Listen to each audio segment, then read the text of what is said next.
Acá nos encontramos nuevamente para poder abordar lo que es el módulo 3. Los saludo, les recuerdo que mi nombre es Sandra, que es quien las está acompañando en el desarrollo de esta asignatura que se denomina Formas de Pensamiento en la Humanidad.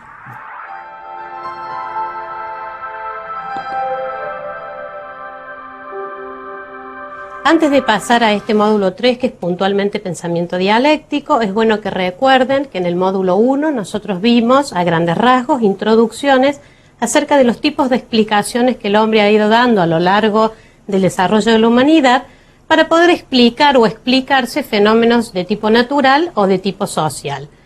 Recuerden que vimos el pensamiento mítico, el religioso, el filosófico y el científico. También vimos la diferencia entre conocimiento fáctico y conocimiento formal, entre doxa y episteme. ¿Por qué les recuerdo todo esto? Porque en el módulo 3 lo que nosotros vamos a ver es puntualmente desarrollos de tipo filosófico que han ido pensando esta concepción de la dialéctica. Entonces, cuando nosotros decimos pensamiento filosófico, estamos haciendo referencia a un tipo de pensamiento que es de corte especulativo. Y acá van a volver a aparecer algunas de las categorías teóricas que hemos ido enunciando tanto en el módulo 1 como en el módulo 2, donde desarrollamos pensamiento lógico. Vamos al esquema conceptual. Nosotros vamos a ver que hay distintas acepciones de la dialéctica y para ello vamos a hacer un desarrollo recortado con una selección que pueda cubrir el espacio temporal que tenemos ahora para el desarrollo de este módulo. Vamos a partir de lo que son distintas concepciones sintéticamente. Vamos a ir a la filosofía griega con sus tres grandes referentes que son Sócrates, Platón y Aristóteles. Luego vamos a ver brevemente el paso desde la filosofía griega, rápidamente qué pasó con la dialéctica en el medioevo, para llegar a lo que es el sistema teórico hegeliano, en donde, bueno, ahí la dialéctica verdaderamente cobra otra dimensión, con sus derivaciones o con lo que luego toma Marx de Hegel, que efectivamente tiene un fuerte impacto en otras disciplinas como son la política, la sociología, la economía, la cultura.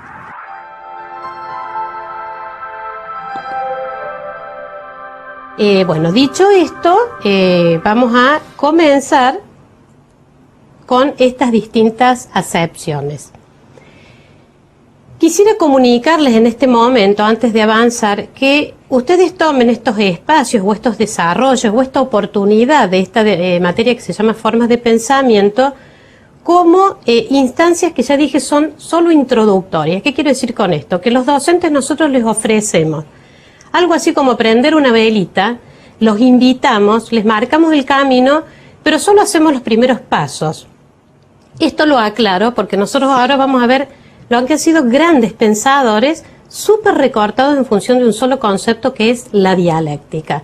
Entonces en esto lo que hago es tirarles la responsabilidad a ustedes para que sigan profundizando y entendiendo efectivamente qué es esto de pensamiento lógico, que también, bueno, vimos brevemente el desarrollo formal de la lógica formal, qué es pensamiento dialéctico, y lo mismo nos va a ocurrir cuando en el módulo 4 veamos pensamiento sistémico.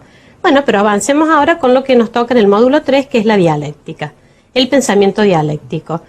Ha habido distintas acepciones, es un concepto polisémico, es un concepto no unívoco. ¿Qué significa que sea polisémico?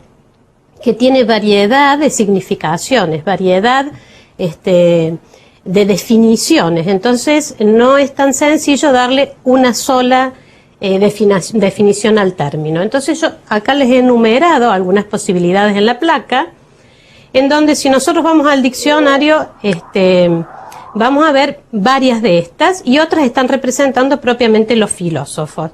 La primera dice ciencia filosófica que trata del raciocinio y de sus leyes. En este sentido, la lógica podría ser definida en el mismo sentido y podríamos decir, bueno, la dialéctica es lógica. Luego, como formas o modos de expresión, entonces acá también aparece una definición que no nos permite diferenciar lo que es lógica y dialéctica. Ya vamos a ver que en un periodo de tiempo la dialéctica es definida como una parte de la lógica.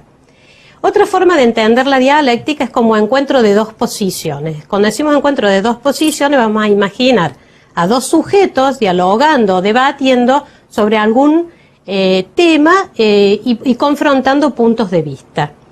En ese sentido, la dialéctica es este proceso de ida y vuelta. Como método para conocer es la posición más precisa del platonismo, en donde la dialéctica ya deja de ser este diálogo, como vamos a ver con Sócrates, para ser propiamente un método para acceder, en el caso de Platón, al plano de las ideas. Como arte de conversar o discutir, los sofistas, Sócrates, aunque no hable de dialéctica también, como un arte de conversación o de diálogo, y con Aristóteles puntualmente.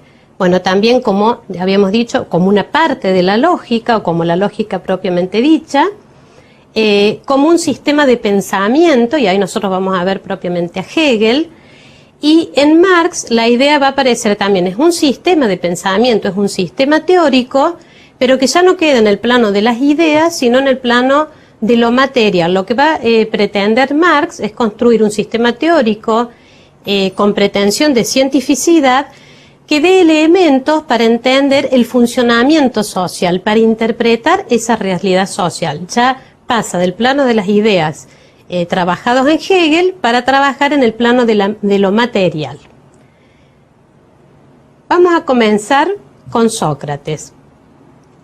Bueno, Sócrates es un filósofo griego que ustedes saben no deja nada escrito. Lo que nosotros conocemos de él es a partir de Platón. Platón fue discípulo de Sócrates. ¿Qué nosotros vamos a recuperar de Sócrates? Él, específicamente, no podemos hablar de dialéctica en Sócrates, pero sí de una concepción dialéctica referida al diálogo. Para Sócrates hay un logos universal, hay un conocimiento universal, al que todos los hombres debieran tener acceso. En ese modo de acceder al conocimiento, un conocimiento que para Sócrates es interno, ya lo tenemos, se puede acceder a través de lo que él denomina un proceso vinculado a la mayéutica, en donde nosotros acá podemos ver este movimiento dialéctico de ida y vuelta que se va a producir entre el maestro y su discípulo. ¿Cómo funciona este arte dialogal? Él enumera o enuncia pasos en esta ironía socrática, en donde él dice que en realidad él dijo, bueno, yo solo sé que no sé nada, lo que está marcando es que el hombre debe tomar conciencia de su propia ignorancia. Entonces, a través de este método dialogal entre el maestro y el discípulo, el maestro es el que va a ayudar al discípulo a que encuentre su propio conocimiento. En primer lugar, el discípulo va a ir dando sus ideas y lo que va a hacer el maestro, lo que va a hacer propiamente Sócrates, es demostrarlo o ayudarlo a ver que está cayendo o incursionando en un error. Ese error es lo que él va a denominar la refutación. Y ahí nosotros vemos ese movimiento dialéctico entre este maestro y este discípulo. Luego de la refutación, que lo que posibilita al discípulo es reconocer su propia ignorancia, porque dice Sócrates que si no reconocemos la ignorancia, en realidad estamos creyendo que sabemos, y esa creencia de un saber que tenemos es lo que no nos permite ver que en definitiva, en realidad lo que más tenemos es ignorancia. Luego de la refutación, lo que va a aparecer es la parte mayéutica, es el alumbramiento, ¿no? Él lo compara con la partera, con el dar a luz estas ideas. Entonces, en síntesis de Sócrates, lo que nosotros vamos a tomar es esta idea de un diálogo dialéctico, un diálogo en una relación en donde entre, en el caso de Sócrates, el maestro y el discípulo, se accede al conocimiento. Entonces, en algún sentido, ese conocimiento que es parte de ese logos universal, puede hacer luz en este discípulo y también en el maestro a partir de este recorrido desde la refutación a la mayéutica. Bueno, espero haber sido clara. Continuamos con Platón, que dijimos fue alumno o discípulo de Sócrates. Para Platón, la dialéctica ya no va a ser este arte dialogal. Para Platón, la dialéctica va a ser específicamente un método. Y un método que no es cualquier método, es el método específico del filósofo. ¿sí? En este sentido, Platón, y acá nos aparece de nuevo la idea de doxa y episteme que ya trabajáramos en el módulo 1, va a hablar de que la dialéctica es la mejor forma de acceso al conocimiento y va a darle dos sentidos, que ustedes lo tienen en la placa. Un sentido que es esta dialéctica como un proceso de ascenso de la doxa a la episteme. Recuerden que la doxa era ese conocimiento vulgar, ese conocimiento de sentido común, pegado a lo perceptible, a lo sensible, a lo que capturamos por los sentidos, a las imágenes, y que de ninguna manera es la episteme, que la episteme, el conocimiento verdadero para Platón, está en el plano de las ideas. Ideas cuya máxima expresión es la idea de bien. Entonces, en este camino de ascenso, vayamos a la siguiente placa para que ustedes puedan ver la imagen. Con la alegoría de la caverna, Platón nos muestra acá este camino de ascenso desde el antro profundo, que es esta cueva, en donde tenemos algunas personas que acceden a las cosas en función de sus sombras, no a las cosas mismas, porque las sombras efectivamente son las proyecciones de las ideas, pero no son las ideas en sí. Nosotros vemos que el camino, el recorrido de la doxa al episteme sería desde este lugar, desde esta caverna, desde esta cueva, elevándose, esta idea de elevación, hacia la parte exterior de la cueva, que es el mundo de las ideas, es el mundo de la luz. Ahí ustedes tienen un sol. Ahora, este ascenso dialéctico, este camino dialéctico, para Platón no acceden todos. Los que van a acceder por excelencia son los filósofos. A su vez, él va a decir que en este camino nosotros vamos viendo un recorrido desde las imágenes propiamente dichas, a las sombras de esas imágenes, que es el plano de las creencias, y en esto lo ligamos al conocimiento de tipo dóxico. Luego accedemos a ideas, que son las ideas, que ya es un plano superior al de los anteriores, que aparecen en el plano de las matemáticas, y las que son las máximas en superioridad son aquellas ideas que ofrece la dialéctica, a la cual solo accede el filósofo a través de este camino. Volvemos a la placa anterior. Entonces nosotros decimos, por un lado la define como este camino de ascensión de un conocimiento sensible al mundo de las ideas. Y por el otro lado también habla de deducción racional, porque lo que él observa en este conocimiento sensible es que uno reconoce a las cosas en sus diferencias. ¿Qué quiere decir esto? Ustedes tenían ejemplos en la lectura, como el ejemplo de Funes el Memorioso del texto de Borges, en donde Funes efectivamente veía en cada cosa su singularidad. Entonces hablaba de distintos perros en función de las características particulares de cada uno de estos objetos. Lo que él dice que en esta deducción racional, lo que va a poder hacer el filósofo es, de la multiplicidad de estos objetos y sus rasgos particulares, llegar a la unicidad, al plano de la idea, más allá del perro flaco, bajito, malnutrido, gris, al perro alto, que ladra, que cuida, que son dos perros distintos.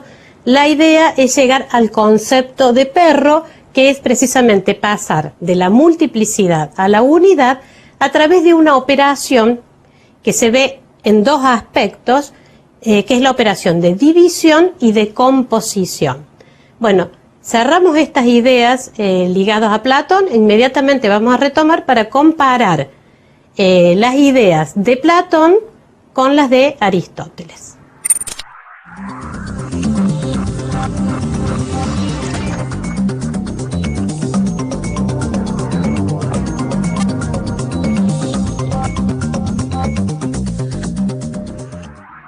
Con esta idea de dialéctica en Platón, nosotros dijimos que había una operación que tenía que ver con la división y la composición. La división, entonces, es la identificación de estos aspectos singulares en cada uno de estos objetos, que en la idea, en el concepto, aparecen unificados en una única manera de pensar. Veíamos el ejemplo de los perros en el concepto perro.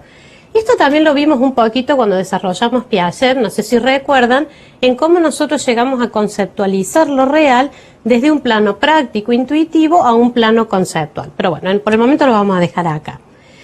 Aristóteles es otro filósofo griego que fue alumno, discípulo de Platón. Y como buen discípulo, precisamente, y por eso adquiere reconocimiento, se va a distanciar de su maestro en alguna de estas concepciones. Mientras que para Platón, nosotros veíamos, la dialéctica es un método que permite salir del plano de lo sensible para acceder al mundo de las ideas. El mundo de la idea es el verdadero conocimiento. Para Aristóteles, la dialéctica no va a ser un método para conocer, sino que va a ser, dice precisamente él, una manera de convencer, tiene una dimensión retórica en donde la argumentación pretende persuadir al otro. Entonces, en ese sentido, en vez de ser un método, la define como un arte para construir razonamientos y tratar de convencer al otro acerca de mi punto de vista. En ese sentido, más que un método de acceso al conocimiento, es un método de debate, ¿sí? Ahora, este método de debate, para Aristóteles, a diferencia de Platón, no accede al conocimiento verdadero, por lo tanto, las premisas de las que parte no necesariamente tienen que ser verdaderas, como veíamos en el pensamiento lógico. Y un poquito más adelante vamos a ver una comparación entre un razonamiento demostrativo y uno dialéctico, sino que se basa en premisas plausibles. ¿Qué significa premisas plausibles?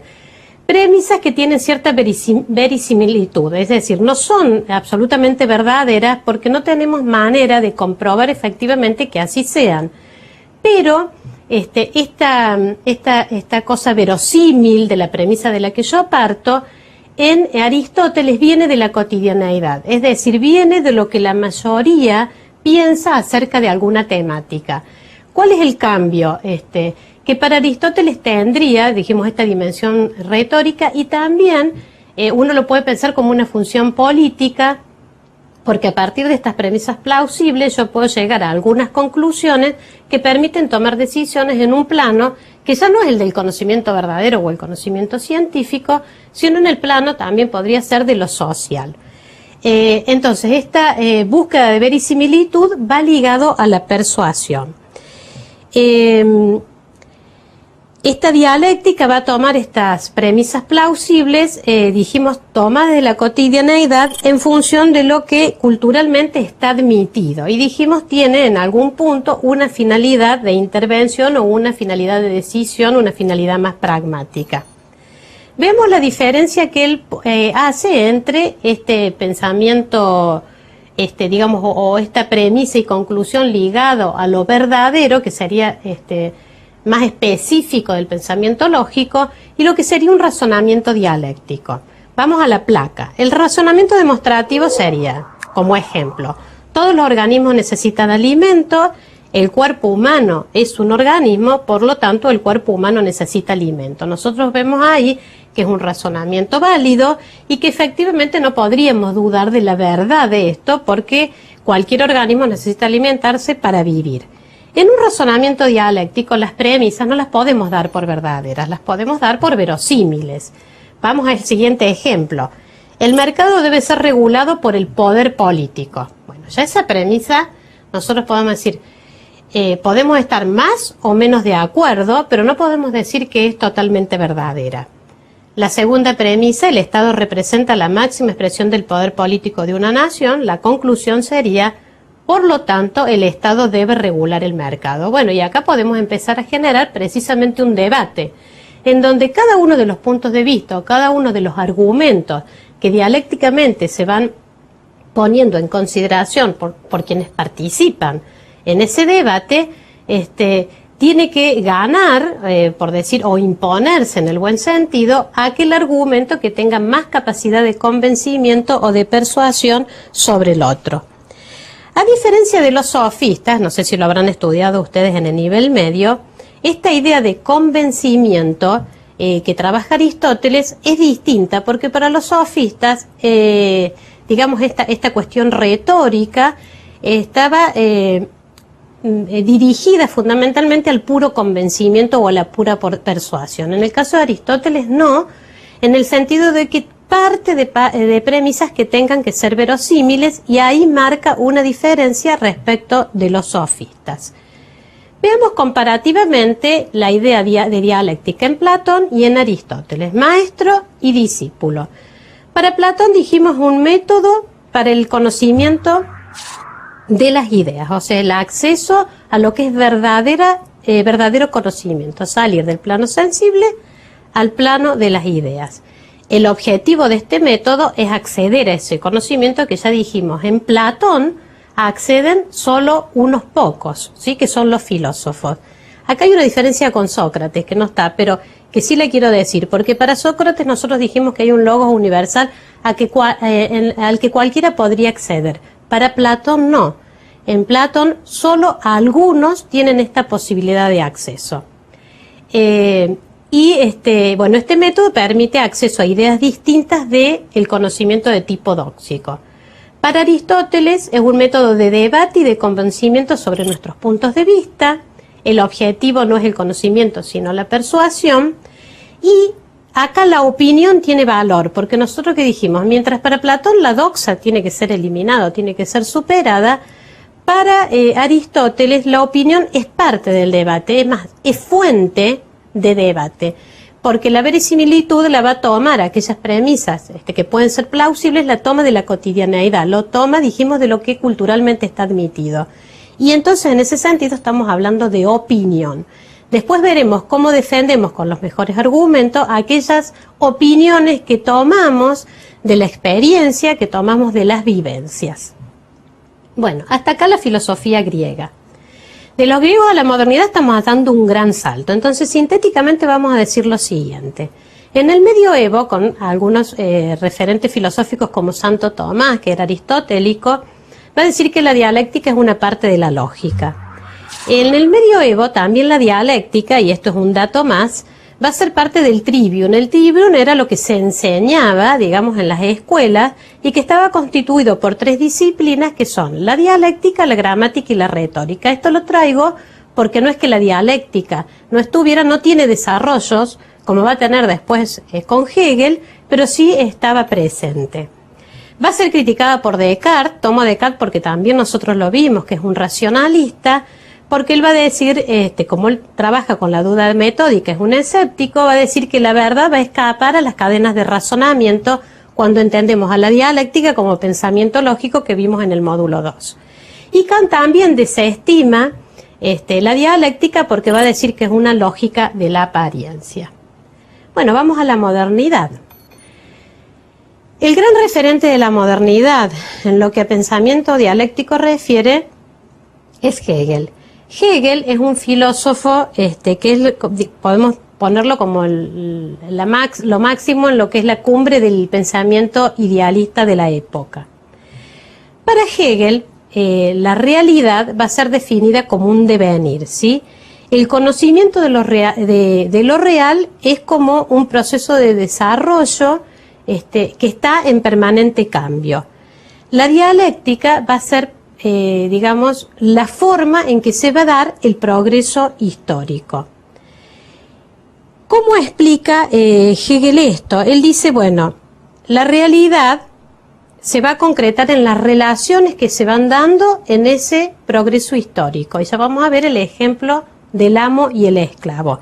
Allí, en esas relaciones, lo que se concreta precisamente es este movimiento dialéctico. Esta idea de dialéctica va ligada a la noción de totalidad, ¿sí? Que vamos a retomarla en el módulo 4 con la idea de sistema. La idea de totalidad es que en este devenir, en esta realidad que deviene, las cosas no están aisladas, las cosas están relacionadas. Y en esa relación lo que nosotros vamos a ver precisamente es este movimiento dialéctico. Esta dialéctica se va a dar en un contraste de dos opuestos, de dos posiciones antagónicas, de dos posiciones contradictorias, que a partir de sucesivas fases, que ya las vamos a retomar, lo que se genera es una nueva fuerza histórica. Nosotros podemos pensar el progreso en la historia de la humanidad y los cambios en este progreso como si viéramos una cuestión espiralada. Ustedes, por un lado, vamos a ver el espiral y por el otro lado, en el espiral, estos procesos de ruptura que se van dando por las afirmaciones, las negaciones, las contradicciones o estas posiciones antagónicas. Entonces veamos cómo es este proceso dialéctico. Para Hegel, él dice, bueno, hay un primer momento que es el de la afirmación. Esta afirmación es la relación que da origen a este movimiento histórico. Luego es la fase de la negación. La negación es el momento que niega la primera fase. La tercera es la negación de la negación. Entonces nosotros ahí vamos viendo las posiciones antagónicas y en esta negación de la negación lo que aparece es la síntesis. Probablemente ustedes han escuchado esto de la tesis, la antítesis y la síntesis. Es eso lo que estamos tratando de explicar. En la síntesis lo que nosotros vemos es la superación de los momentos anteriores, un cambio, una transformación que da lugar a lo nuevo. Pero esto que da lugar a lo nuevo no finaliza, vuelve a generar otro movimiento dialéctico. En la relación del amo y el esclavo, que es una relación que trabaja Hegel y que ha tenido una fuerza importante, él muestra cómo entre el amo y el esclavo se ha dado una relación que marca todo lo que es el desarrollo histórico. Lo que muestra él es una relación entre dos conciencias, la conciencia del amo y la conciencia del esclavo. La afirmación es esta primera relación que da origen, la negación sería lo que el amo le niega al esclavo y lo somete a su obediencia. La negación de la negación sería como la resistencia del esclavo al sometimiento del amo a través de lo que es su fuerza de trabajo, su producto creativo. Y por último, la superación o la síntesis de esta relación que va a dar lugar a un nuevo movimiento dialéctico. Lo que motoriza esto para Hegel es la contradicción en las conciencias. Marx, Hegel, digamos, está hacia finales del siglo XVIII. Marx nace en 1818, lee a Hegel, toma esta idea de progreso histórico dialéctico y se distancia de Hegel en lo que refiere al plano del idealismo, para pensar este movimiento o este progreso histórico dialéctico en el plano de la materialidad. Entonces lo que va a generar es, desde la parte metodológica, el materialismo dialéctico y desde la parte teórica lo que se denomina materialismo histórico. Ahora, ya el motor no es la contradicción entre dos conciencias que se oponen, sino digamos, como él vive todo lo que va a ser la revolución industrial y la lucha de clases o las incipientes luchas de clase, las luchas sociales, lo que empieza a explicar con este método dialéctico es precisamente este movimiento en la relación entre clases sociales que van a estar determinadas, y si ustedes ven la placa, por lo que son las relaciones de producción. ¿Cuáles son estas clases que se contraponen? La burguesía, que son los dueños de los bienes de producción, los dueños de las máquinas, los dueños de las fábricas, los dueños del transporte, que se enfrentan a los proletarios. El proletario que le ofrece a estos burgueses la fuerza de trabajo, el salario. Entonces acá se da también una relación, como veíamos en el amo y el esclavo, de sometimiento y de obediencia. Lo que va a explicar él son relaciones económicas y sociales, a diferencia de las explicaciones del idealismo hegeliano. Él va a poner en estas relaciones contradictorias, en la infraestructura, las relaciones de producción, y en la superestructura, las ideas, los valores, lo jurídico, ¿sí?, las instituciones sociales.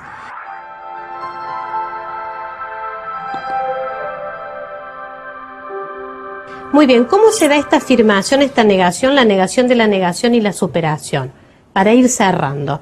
En Marx, en esta lucha entre clases sociales en función de la propiedad y los privilegios que otorga ser dueños de la propiedad se va a dar, dijimos, entre burgueses y proletarios. El cambio, la superación y la síntesis sería que los proletarios pudieran revolucionarse, generar la revolución, que sería el cambio y la supresión de las diferencias entre las clases sociales. Para cerrar, esta superación y esta síntesis sería a partir de la superación de la falsa conciencia, que la falsa conciencia es una concepción ideológica acerca de la cual el proletariado no puede dar cuenta de estas relaciones de sometimiento o de dominación. Una vez que puede hacer consciente estas relaciones de dominación, puede superar precisamente esta relación asimétrica a través de lo que se denomina síntesis o revolución.